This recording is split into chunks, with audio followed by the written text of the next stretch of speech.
morning, Sherman. Great to see you. Yeah, it's feeling pretty good today. I think we got nice, vibrant markets back, at least in the uranium sector. It's lively, and I'm pretty thrilled. That's great. I'm here with Ross McElroy. He's the Chief Executive Officer of Fission Uranium. Fission is really one of the top stories in our view in the global uranium market. This is evidenced by their remarkable discovery and asset that they've got at PLS, Patterson Lake in northern Saskatchewan. It's an incredible asset that Ross can tell us a little bit about. But really, one of the key things that I wanted to feature with Ross today was just to talk a little bit about the uranium sector. I mean, we're in this incredible transformation, and when I've often said, if you change transportation, you change everything. And electrification is a really important part of us having a more sustainable global space that we all live in. And this leads to some really stunning opportunities within the entire mining sector. It's really kind of the revenge of the miners. And I think we really have to apply some creative intelligence and some investing with awareness. And we've often said that, look for the right projects run by very capable management and that are available at the right price. But I think before we get, give Ross the floor in terms of talking about his updates at Fission Uranium, which is FCU is the symbol on the Toronto Stock Exchange, one of our top picks in the uranium sector. Ross, what's going on with uranium, and how exciting do you see it? I mean, you've been doing these global conferences, and maybe just apply your overall view of the uranium sector and how that plays into this huge energy transformation. Yeah, well, it goes back. I mean, the hunger for electrical energy is not going away. It continues to ramp up and ramp up and ramp up. The projections are phenomenal about the use of electricity to basically run everything, including cars. We look at the next decade, a number of jurisdictions will be their policies in place that they have to be selling 100% electric vehicles by 2035, such is the case in California.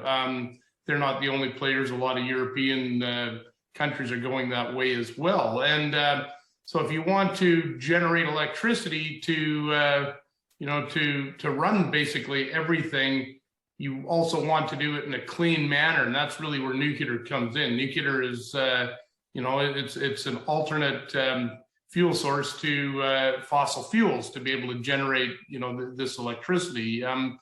It's the only one of the other, alternatives out there that can really handle the base load power, 24/7, 365 days a year. So it's now recognized by just about everybody that nuclear is such an important player, and there's really no path to net zero carbon without going through nuclear. And we're seeing a lot of shifts. We've been kind of noticing the big macro story changing in the positive for at least the last 2 years since the fall of 2020. But it just continues to ramp up and accelerate, as we're going forward. We just see news stories, including Japan coming back to the nuclear world. They're supporting and building policies to not only generate significant amount of their electricity by nuclear power, but building new generation reactors as well. And so this story is just being repeated across the globe. So that's a key part of the overall story: clean, green energy, trying to deal with climate change. That's where nuclear comes in. It is the cleanest of all power sources.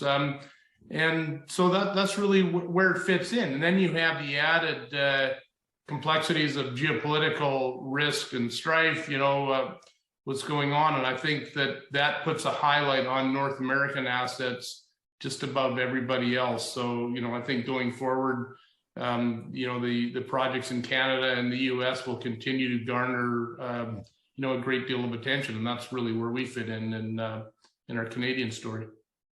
That's a good point. I mean, the jurisdictional risk is something that, we're highlighting with investors all the time. I mean, you can steam off to all kinds of different countries like Kazakhstan or the Congo and in looking for assets, whether it's uranium or nickel or cobalt.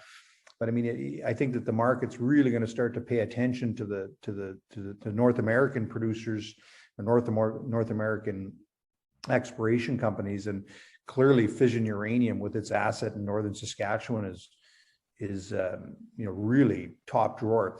I guess just a little bit of investing 101 here. I think for the average investor, I think they need to fully appreciate that they can actually participate in this global uranium investment opportunity by simply buying shares in a great company. But I think often investors sometimes view the stock market like a casino that they can get in and out of, as opposed to realizing fully that really the stock market with this, that's the whole wording, is stock exchange, is where you go to become a shareholder in an individual business. And if you really approach when you buy shares in a company like you're becoming a sort of a long-term partner in an individual business, you maybe start to look at things a little bit differently. And I think that's where I'm really excited to highlight Fission Uranium, because it is a real business. And Ross has done an incredible job. And I mean, the whole team at Fission over all these years have stuck together, and they've managed through tough times. And here they sit with a relatively low market cap, given the quality of the assets that you have. And here's all you got to do is press buy on your computer, and you can become a part shareholder with Ross. Ross has got a big position personally in Fission. So maybe just to close, Ross, just tell us what's going on at Fission Uranium and what's got you, what has you excited and what keeps you up at night? Yeah, sure. Just for a little bit of context, consider Fission as being a development story. We have a tremendous asset. It's our aim to bring the Triple R deposit along the path, towards being an eventual producing mine in northern Saskatchewan. We started off with a discovery 10 years ago, and that was the beginnings of the world-class Triple R deposit. We're now working on a feasibility study. We'll complete that by the end of this calendar year. And that's the last major economic hurdle that we go. And then now we have permitting targets to hit as we move forward over the next 2 to 3 years, and ultimately seeking a license to be able to build and operate. So, it's moving along really well. The whole nuclear sector continues to improve and improve and improve, which means the price of the commodity continues to move upwards. And we've done some remarkable things on the project just in the last 3 years. So even between the time we completed pre-feasibility in 2019, where we're at right now, we have increased the indicated category of the resource, which means we have a bigger mine plan in the feasibility study than that which we even used in the pre-feasibility. So that has some tremendous ramifications on making the project even more economically robust than what we would have shown in the PFS 2019. The price of the commodity is moving upwards, of course, and that has a great deal of effect on the bottom line. So we continue to be busy. We're building our strong long-term relationships with our Indigenous partners in the north as well. I mean, our project is located in northern Saskatchewan. It's considered remote because there's no towns nearby, and yet we still have our Indigenous partners that still live in the area, and so we have to build long-term meaningful relationships with them, of which we're doing. And so we're moving forward on the economic front and economic evaluation front, building strong relationships and moving through the permitting steps necessary to get it further on the path to construction. So it's been it's been very, very busy, and And I think, we're buoyed very much by the fact that the whole nuclear sector is really going in the right way. And our projects in Canada are certainly gaining, headline, level interest around the world. It's very evident. I mean, even today, we see these flashes of real interest in the uranium stock. So I remind investors that now is the time to be building positions in these companies, but make sure you pick the high quality ones. And I think it was Rick Rule or somebody, I can't remember who it was, that one said it's like everybody's going to try and get through the door at the same time, and that's when prices can really escalate. But don't be fooled by short-term price movements. Make sure that you understand the underlying value of the company. And I guess before we close, Ross, this is kind of breaking news. I don't know if you got it while we were on this call, but the Canada Infrastructure Bank has just recently made a deal with Ontario Power to provide 970 million, so almost short of a B. I don't know what they didn't put a B on that thing. 970 million to build the country's first small modular reactor. Yeah, I hadn't seen today's headline in there, but you know what? There's been so many good stories in there.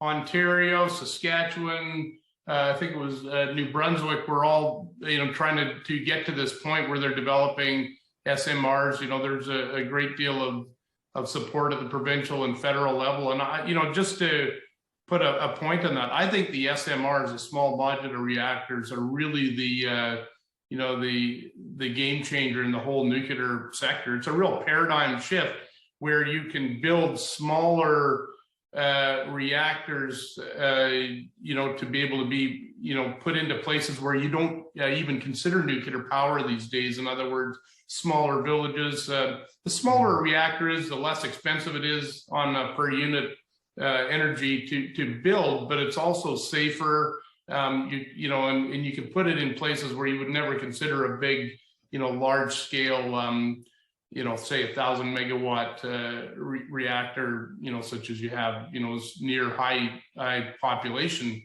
areas. So I just think it's really an absolute game changer. Is yet to be properly factored into the growth stories in energy and nuclear in particular. So I think just keep your eye on the ball on SMRs. Over the next 5 years, I think you're going to continue to see exciting new stories come out of that, and I think they'll have a very, very meaningful impact on the overall sector. Just even a few short years out, and 10 years from now, the whole environment will look completely different. I think SMRs will just be regular part of the vocabulary when people talk about nuclear power. That makes a lot of sense. I was in Maui a couple of weeks ago, and I mean, they're still hauling in, boatloads, of literally of diesel to run that place. And these SMRs, I mean, and today's announcement really represents obviously a significant step towards the development of a non-emitting electricity grid that leads to a prosperous net zero future, which is what you were actually talking about. So, in closing, thanks everyone for listening, and Ross McElroy, the Chief Executive Officer for Fission Uranium. And as I mentioned earlier in our interview, all you got to do is press that buy button and you're going to be a shareholder just like Ross. So any closing comments, Ross? No, that's good. I appreciate the opportunity to be able to give a little bit of an update on the overall market and what we're up to at Fission Uranium. And I do encourage people to stay tuned and keep their eyes on the sector and the real companies in the sector that are making progress. And Fission Uranium is, I think, the top of the list. Thanks so much, Ross.